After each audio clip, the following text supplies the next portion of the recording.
For his statement, and I now give the floor to Her Excellency Madam Retno Marsudi, Minister for Foreign Affairs of Indonesia. Bismillahirrahmanirrahim. Madam President, I'm here today for the third time in 3 months, joining the Council debate on Palestine to reaffirm Indonesia's unwavering commitment to stand with Palestine, to declare that Indonesia will not rest until we see justice and dignity restored for the Palestinian people. I'm also here to remind Council members that you have a great mandate to maintain international peace and security, not to tolerate wars, and especially not genocide. Madam President, the UN Charter is clear.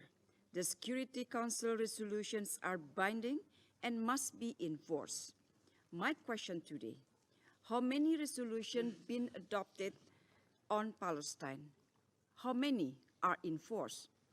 Where must Palestine go when for decades the Council fails to act on its own resolution while Israel kills Palestinians with impunity?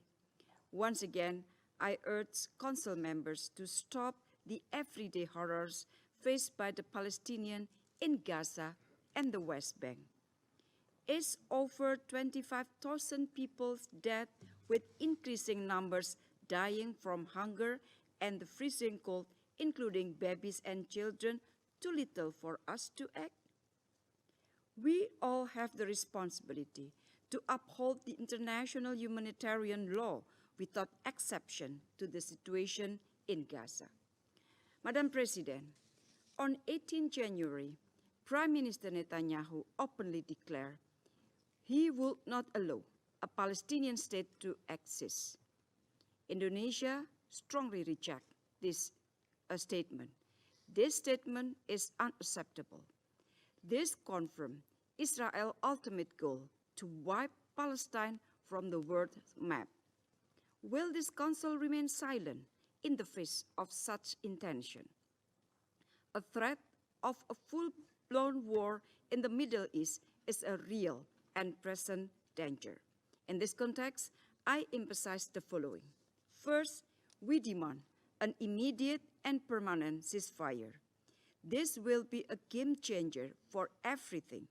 Most importantly, it will provide space to address the humanitarian situation in Gaza, begin work on post-conflict reconstruction, and the process for the two-state solution.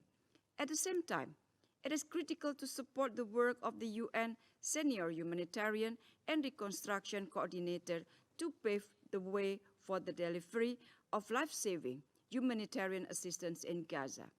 Second, Palestine must be granted immediate full membership in the UN. This is essential to start fair and balanced work on the two-state solution and to stop Israel's brutal aggression. And third, stop the flow of arms to Israel. Every weapon sent to Israel can be used to kill innocent civilians.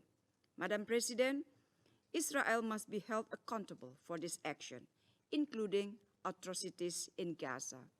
No nation is above the law.